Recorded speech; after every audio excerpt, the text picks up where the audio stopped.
hace mucho, mucho tiempo, cuando todavía no había sol ni luna, ni montañas ni mares, solo existía un vacío inmenso, oscuro y silencioso.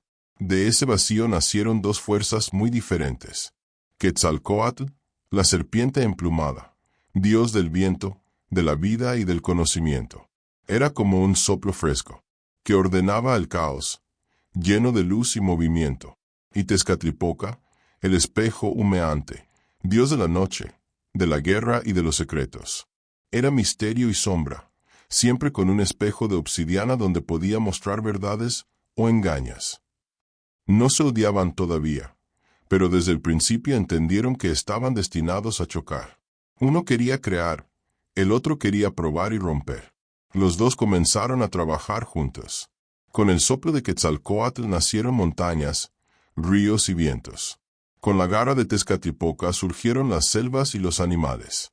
Crearon hombres jaguar, los primeros pobladores.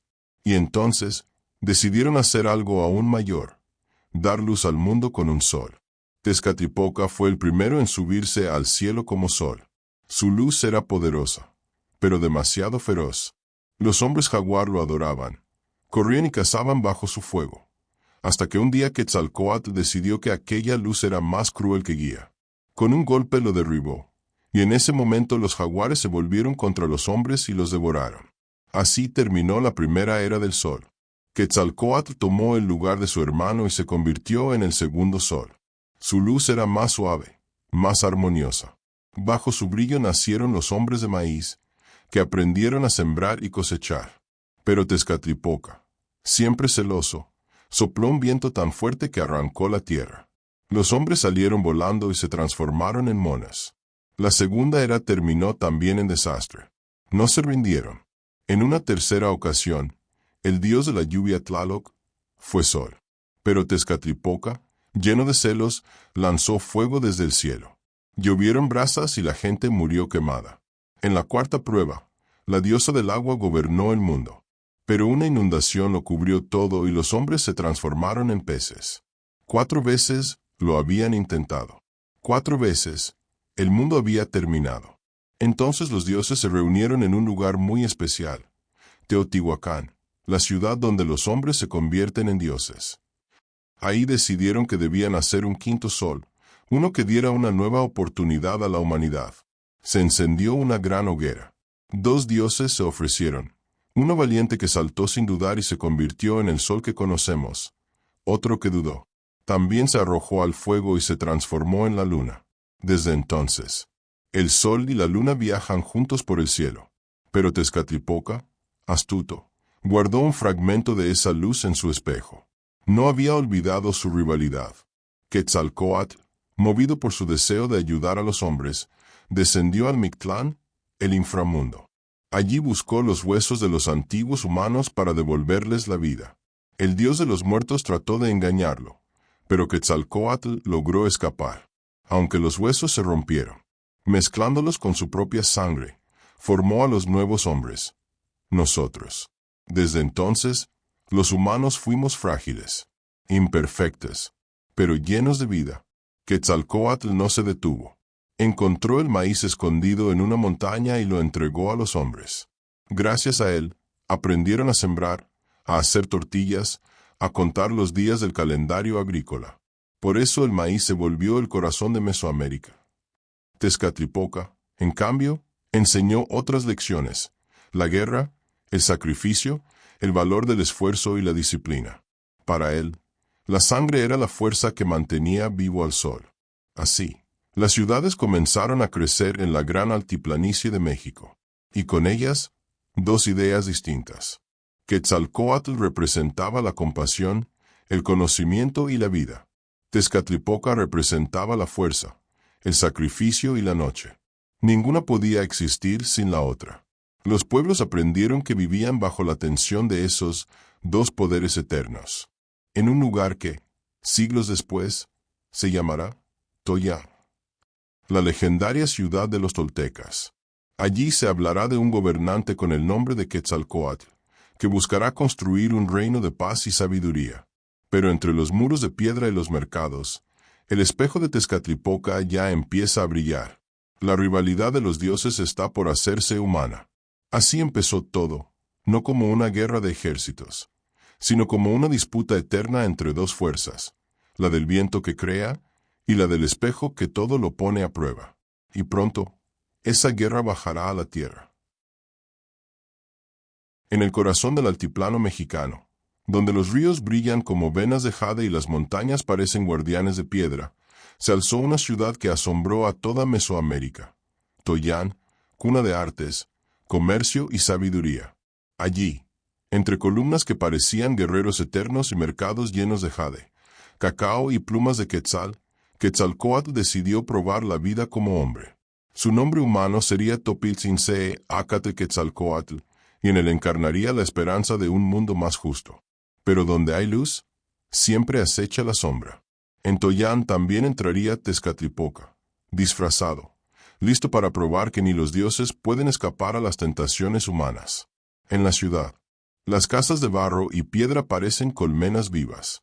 Los templos se elevan hacia el cielo, como lanzas de orgullo. El pueblo despierta con tambores y humo de copal. En los mercados se negocian turquesas, plumas brillantes y cacao.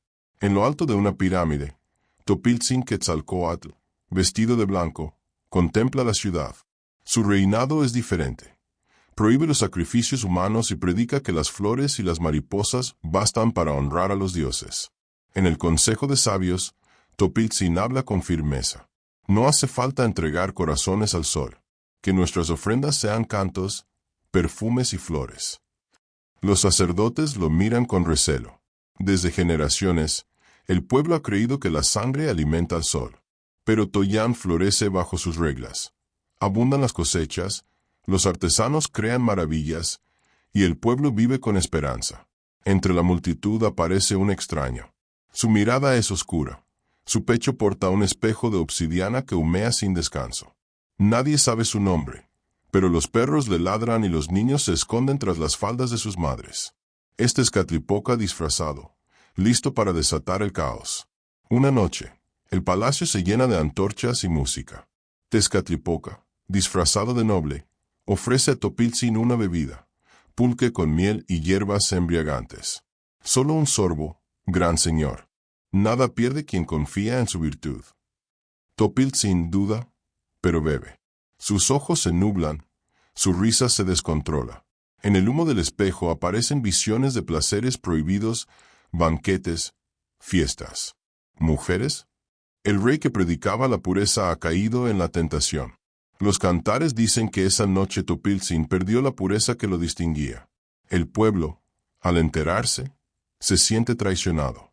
Si hasta Quetzalcóatl en carne humana cae, ¿qué esperanza les queda a los demás?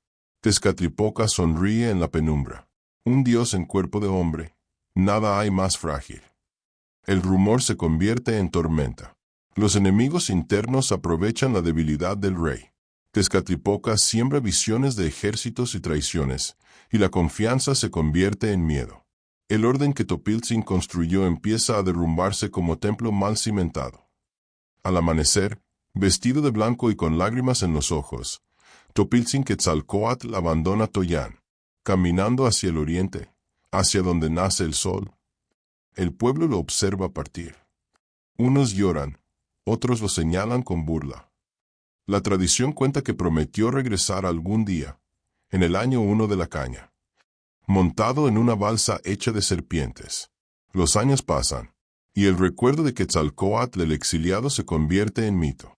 Cada generación dice, un día volverá y traerá un reino justo. Pero también recuerdan a Tezcatlipoca, la sombra que siempre aparece cuando alguien sueña con la perfección. Algunos relatos aseguran que Quetzalcóatl viajó más allá, hacia Yucatán, donde los mayas lo conocieron como Kukulcán. En la pirámide de Chichén Itzá, en los equinoccios, la sombra de una serpiente baja por sus escaleras como si el exiliado aún viviera en la piedra. El calendario muestra esa fecha profética, año 1 de la caña. La promesa del regreso de Quetzalcóatl se une a la espera de los pueblos. Nadie sabe si Quetzalcóatl partió para volverse estrella, si se hundió en las aguas o si espera el momento justo para regresar. Pero el recuerdo de su promesa sigue vivo en la memoria de los pueblos. Siglos después, en un islote convertido en imperio, Tenochtitlan, en lo alto del templo mayor, un sacerdote alza un cuchillo de obsidiana manchado de sangre. La multitud aplaude. El humo del sacrificio dibuja una figura misteriosa. Un hombre barbado, vestido de blanco, con un báculo en la mano. Algunos lo llaman Quetzalcóatl, otros lo ven como presagio extranjero. En el reflejo del cuchillo, Tezcatlipoca sonríe.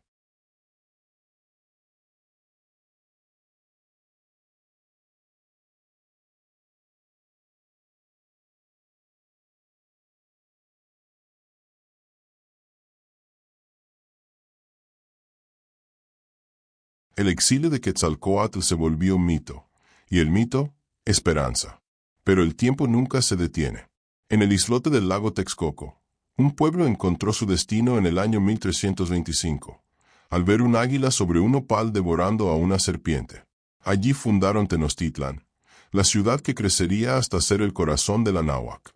Y fue en esta urbe sagrada donde la guerra eterna entre Quetzalcóatl y Tezcatlipoca tomaría nuevas formas, escondida entre templos, cuchillos de obsidiana y presagios en el cielo. En Tenochtitlan, desde las calzadas que se abren como rayos de sol sobre el agua, hasta los templos que se alzan como montañas de piedra, todo vibra con vida. En el mercado de Tlatelolco, decenas de miles comercian cacao, plumas de quetzal, jade, maíz y obsidiana. El bullicio parece el latido de un corazón gigantesco. Los emperadores mexicas, uno tras otro, fortalecen este reino. Moctezuma y Luicamina, Axayácatl, Tizoc y Ahuizotl, hasta llegar a Moctezuma Xocoyotzin. El poder parece eterno. Pero entre tanta grandeza, un detalle inquieta. Cada templo, cada ceremonia, cada amanecer depende de un tributo oscuro, corazones arrancados que alimentan al sol. El sol aún no ha tocado la cima de los volcanes cuando los tambores despiertan al pueblo. 2 escalinatas se elevan hasta el cielo, llevando a los santuarios gemelos de Huitzilopochtli y Tlaloc. Sacerdotes suben lentamente con víctimas entre sus brazos. El cuchillo de obsidiana brilla. La sangre desciende en torrentes, como si el propio lago brotara del pecho humano. El pueblo grita. El sol vive, porque nosotros morimos. Y entre el humo del copal, se percibe una sombra. El orden y la pureza de Quetzalcóatl parecen lejanos. El espejo negro de Tezcatlipoca sonríe, alimentado por el sacrificio. En su palacio adornado de turquesa y oro, Moctezuma Xocoyotzin escucha a los sabios. El año es 1519. Un anciano se arrodilla y susurra. Señor, en el cielo arden fuegos que no se apagan, cometas que cruzan la noche. El agua del lago se levanta y hierve como si ardiera.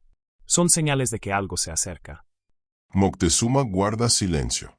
Sus ojos se pierden en el vacío. En su interior resuena la antigua historia. Quetzalcóatl prometió regresar desde el oriente. El emperador de la ciudad más poderosa de Mesoamérica se siente, de pronto, tan frágil como un niño. Las crónicas indígenas, escritas años después, enumeran 8 señales funestas. Columnas de fuego cruzando el cielo. El templo de Huitzilopochtli reducido a ceniza sin causa. Un lago que hierve como aceite. Un ave misteriosa en cuyo plumaje se reflejan estrellas como en un espejo. Moctezuma escucha cada relato y su corazón tiembla. El pueblo murmura. ¿Es Quetzalcóatl que regresa para reclamar lo suyo? ¿O es Tezcatlipoca disfrazado de luz, trayendo la ruina? En las costas del Golfo, los vigías observan un espectáculo nunca visto. Enormes naves flotan sobre el mar. Sus velas blancas parecen alas de mariposa gigantes que se abren al viento. De ellas bajan hombres de piel clara, rostros cubiertos de barba, armas que brillan como fuego, y criaturas que ningún mexica conocía, caballos. Un nombre recorre los pueblos como viento, Hernán Cortés. Pero entre los mexicas, otra idea inquieta aún más. Quizá es Quetzalcóatl que regresa, justo en el año 1 de la caña. En la sala de Jade, Moctezuma se inclina ante sus consejeros. Su voz tiembla. ¿Es nuestro señor Quetzalcóatl, que vuelve a tomar su trono? ¿O son enemigos que fingen su rostro? Un sacerdote replica con dureza. El espejo de Tezcatlipoca nunca descansa. Tal vez no es un dios, sino una trampa. Moctezuma no responde. El imperio espera una decisión, pero su corazón se ahoga en dudas. 16 de noviembre de 1519. En Tenochtitlan.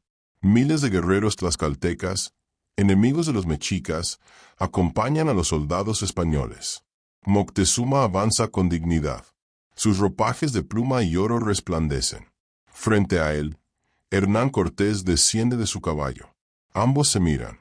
Los cronistas dirán que Moctezuma pronunció: Has llegado, señor, a tu ciudad, a sentarte en tu trono. ¿Lo dijo creyendo que era Quetzalcóatl? ¿O lo dijo como diplomacia forzada? La verdad se perdió en el eco de los siglos. En las profundidades del cosmos, Tezcatlipoca observa en su espejo de obsidiana. Dos figuras se reflejan, Cortés y Moctezuma. El viento y el espejo vuelven a enfrentarse, esta vez encarnados en hombres de piel y hierro. La guerra eterna ha encontrado un nuevo tablero. En las calles de Tenochtitlán, la gente murmura. Algunos gritan: Ha regresado Quetzalcóatl. Otros, desconfiados, responden: Son enviados del espejo oscuro. Los aliados celebran la llegada de los españoles, pero el pueblo mexica mira con rabia. La tensión crece como tormenta que no tiene salida. En lo alto del templo mayor, sacerdotes preparan un sacrificio, pero soldados españoles irrumpen horrorizados. Lo que debía ser una ceremonia sagrada se convierte en matanza. Espadas contra obsidianas. Cuerpos cayendo por las escalinatas teñidas de rojo. Los espejos no pueden unirse, solo romperse en pedazos. El emperador del gran imperio mexica ahora es prisionero en su propio palacio. Encadenado y humillado, escucha los gritos de su pueblo desde las ventanas. Frente a él, un espejo de obsidiana lo refleja. Allí ve a Quetzalcóatl alejándose en silencio, y tras él, la risa humeante de Tezcatlipoca. El pueblo se levanta. La ciudad entera arde en furia. Los españoles se atrincheran mientras los mexicas preparan la rebelión. Tenochtitlan está iluminada por antorchas. En lo alto, el humo del templo mayor se retuerce como un remolino.